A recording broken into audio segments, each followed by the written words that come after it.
तो जब तक नेतन्याहू की विस्तारवादी नीति जारी रहेगी तब तक शांति नहीं आने वाली है।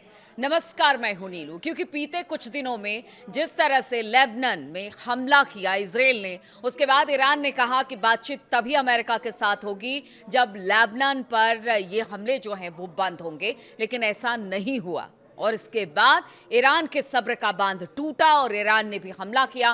फिर तो दोनों तरफ से हमने देखा क्या हुआ। लेकिन हालात अब पहले से बेहतर कुछ दिन के लिए है, ऐसा हम कह सकते हैं, क्योंकि ईरान और इजराइल ने एक दूसरे पर हमले रोकने का ऐलान कर दिया है। 8 अप्रैल में हुए संघर्ष विराम के बाद सोमवार को पहली बार दोनों देशों ने हवाई हमले किए, जिससे पूरे क्षेत्र में तनाव पैदा हो गया। कुछ घंटों की लड़ाई के बाद पहले ईरान और फिर इजराइल ने हमले रोकने की बात कही।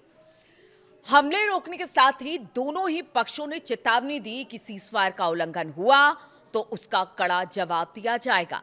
हमले शुरू होने के बाद अमेरिकी राष्ट्रपति डोनाल्ड ट्रंप की ओर से दोनों पक्षों से शांति की अपील की गई। हालांकि शांति पहले भी डोनाल्ड ट्रंप ने बड़े तेज के साथ कहा था, बड़े धक के साथ कहा था कि देखिए अब हिजबुल्लाह और इजराइल में समझौता हो गया है, वो किसी पर हमला नहीं करेंगे। लेकिन उसके बाद हुआ क्या? तो फिर तो ऐसा है कि आपकी बात अगर कोई नहीं सुनेगा तो आपको तो अपील करनी ही पड़ेगी। इसलिए डोनाल्ड ट्रंप को अपील करनी पड़ी इजराइल और ईरान से कि भाई आप शांति बनाए रखिए और इस हमले को बंद करिए। बार बार वो इजराइल को कहते रहे हैं, लेकिन इजराइल जो है वो सुनने को तैयार नहीं है। नेतन्याहू अपने ही मदमस्त हाथी की चाल से चले जा रहे हैं और सब कुछ रौंदते चले जा रहे हैं। इजराइल के प्रधानमंत्री बेंजामिन नेतन्याहू ने सोमवार को कहा कि उनका देश फिलहाल गोलीबारी रोक रहा है। हालांकि ईरान और लेबनानी गुट हिजबुल्लाह के खिलाफ लड़ाई खत्म नहीं हुई है। नेतन्याहू का बयान ईरानी सेना के ये कहने के बाद आया कि उसने इजराइल को कड़ा जवाब देने के बाद अपना ऑपरेशन रोक दिया है। देखिए, ईरान के मुख्य मिलिट्री कमांड खतम अल अनबिया सेंट्रल हेडक्वार्टर ने इजराइल के खिलाफ हमले बंद करने का ऐलान किया। बयान में कहा गया कि लेबनान में इजरायली हमलों के बाद लेबनानी लोगों के समर्थन में ईरानी सेना ने कार्रवाई की है। आगे भी दक्षिणी लेबनान समेत इजराइल के किसी भी आक्रमण का जवाब दिया जाएगा। तो ईरान ने कह दिया कि हम जवाब देंगे अगर हम पर या फिर हमने जो बात कही है, लेबनान हो या गजा हो, अगर वहां पर हमला होता है तो फिर हम जवाब देंगे। और ईरान ने वही किया और इसके बाद उन्होंने कहा कि हमने जवाब दे दिया, हमने अपनी मिसाइलें दागी हैं, हमने बता दिया कि अगर हमारी बातों को नहीं माना जाएगा तो जवाब हमारी तरफ से दिया जाएगा और वो खतरनाक होगा। हमने जवाब दिया, अब हम अपने ऑपरेशन को बंद कर रहे हैं। यानी ईरान ने पहले पहल की। ईरान के राष्ट्रपति मसूद पेजेश्कियान ने कहा कि हमारी प्राथमिकता राष्ट्रीय सुरक्षा और हमारे लोगों की शांति है। कूटनीति और रक्षा देश की ताकत के दो हिस्से हैं। हमने ना तो मैदान छोड़ा है और ना ही बातचीत की टेबल। हम दोनों पर काम कर रहे हैं। खुदा ने चाहा तो एकता और समझदारी के साथ ईरान इस मुश्किल से जीतेगा।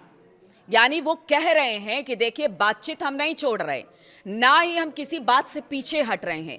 लेकिन अगर इजराइल की मानसिकता यही है कि वो लगातार अपने विस्तारवादी नीति के साथ लेबनान में कब्जा करता जाएगा और गजा जैसा हाल लेबनान को बना देगा, तो ऐसा होने नहीं देंगे। रही बात बातचीत की, बातचीत हम जारी रखेंगे। ईरान के प्रधानमंत्री बेंजामिन नेतन्याहू ने सोमवार को देश के नाम संबोधन में ईरान पर हमले रोकने का ऐलान कर दिया और इसके साथ ही उन्होंने चेतावनी दी कि अगर ईरान हम पर फिर से हमले करने की गलती करेगा तो हम पूरी ताकत के साथ जवाब देंगे। उन्होंने हिजबुल्लाह और ईरान के खिलाफ कड़े रुख की बात को दोहराया है। यानी नेतन्याहू ने भी कहा कि देखिए, हम हमला करते रहेंगे, हिजबुल्लाह के खिलाफ तो करते रहेंगे जब तक उसको खत्म नहीं कर दे। यानी एक फ्रंट पर उसने ईरान पर हमले तो रोके हैं, लेकिन हिजबुल्लाह को तबाह करने की बात नेतन्याहू कभी उससे पीछे नहीं हटते। नेतन्याहू ने कहा कि हमने ईरान के खिलाफ एक ऐतिहासिक पूर्वव्यापी हमला किया था। हमने उनके परमाणु खतरे को नाकाम किया और खमेनी को खत्म कर दिया। ये पहले, यानी कि जो फरवरी में युद्ध शुरू हुआ था, उसकी बात नेतन्याहू करते दिखाई दिए।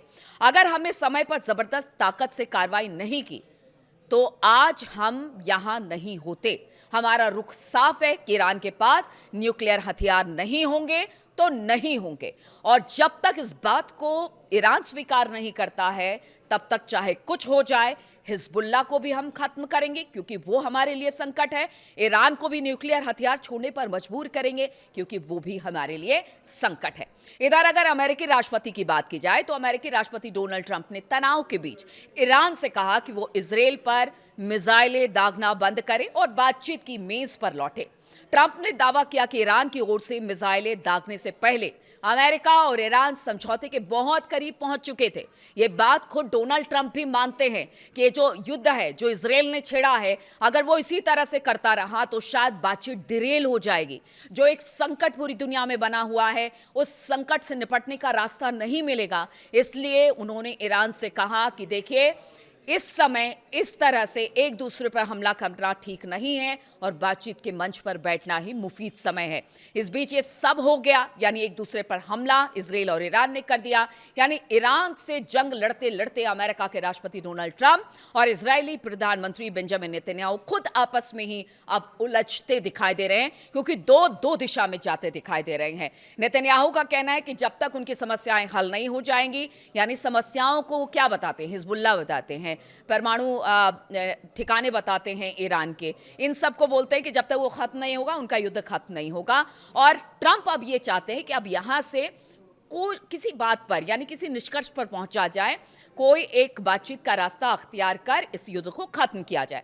60 दिन के सीज़फायर के बाद ईरान और इजराइल की ओर से एक दूसरे पर हमले के बाद ट्रंप बेहद नाराज, और उन्होंने नेतन्याहू को यहां तक कह दिया कि अगर वो ईरान पर हमला करते रहेंगे तो अमेरिका साथ नहीं देगा।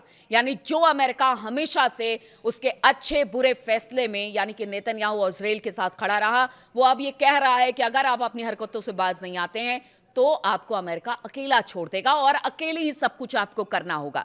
डोनाल्ड ट्रंप ने सोमवार यानी कि 8 जून को खुद अमेरिकी मीडिया आउटलेट एक्सियोस को बताया कि उन्होंने बेंजामिन नेतन्याहू को चेतावनी दी थी कि अगर वो ईरान पर हमले जारी रखते हैं तो वो खुद को अलग थलग कर लेंगे। ट्रंप ने एक्सियोस को बताया कि मैंने कहा, बीबी तुम्हें सावधान रहना चाहिए, नहीं तो बहुत जल्द तुम अकेले पड़ जाओगे या अकेले जंग लड़ना होगा। आपको बता दें कि बीबी वो नेतन्याहू का उपनाम है, निकनेम। और ट्रंप ने यहाँ ये भी कहा कि इजराइल ने रविवार को ईरान पर हुए हमले के बारे में अमेरिका को बहुत देर से सूचना दी थी, जो अब रुक चुकी है। साथ ही नेतन्याहू ने संकेत दिया कि हमले फिर से शुरू हो सकते हैं। तो देखिए आप किस तरह से आपको बता रहे हैं कि हमला हुआ। ईरान ने रविवार को कम से कम 10 बैलिस्टिक मिसाइलें इजराइल की ओर दागी और ये मिसाइल 3 अलग अलग चरणों में छोड़ी गई। इजरायली सेना का कहना है कि सभी मिसाइलों को बीच में ही रोक दिया गया और इसके बाद इजराइल की ओर से जवाबी हमला किया, जिससे क्षेत्र में तनाव बढ़ा। लेकिन अब एक बार फिर से कुछ दिन के लिए तनाव रुक गया है। लेकिन इस बीच हम आपको बता दें कि तल्खी फिर से देखने को मिल रही है, तनाव फिर से देखने को मिल रहा है। और इधर अगर ट्रंप और नेतन्याहू की बात की जाए तो उनके बीच में भी दो फाड़ होता दिखाई दे रहा है। पीछे कुछ इंसिडेंट ऐसे आए जो कि साफ तौर से ट्रंप ने नेतन्याहू को चिताया कि देखो, अगर तुम अपनी हरकतों से बाज नहीं आओ, बातचीत का रास्ता अख्तियार नहीं करोगे तो फिर अमेरिका भी तुम्हारा साथ छोड़ देगा। अब देखना होगा आगे क्या होता है, किस तरह की स्थिति बनती है। क्या नेतन्याहू सीज़फायर के बाद चुप बैठते हैं या फिर कोई बड़ा हमला करते हैं, और देखना यह भी होगा कि ईरान किस तरह से जवाब देगा, ट्रंप की भूमिका क्या होगी, क्या बातचीत का बहुत ज़्यादा असर पड़ेगा इन सब बातों को लेकर। तमाम बातों पर मेरी नज़र बनी रहेगी। आप बने रहिए हमारे साथ।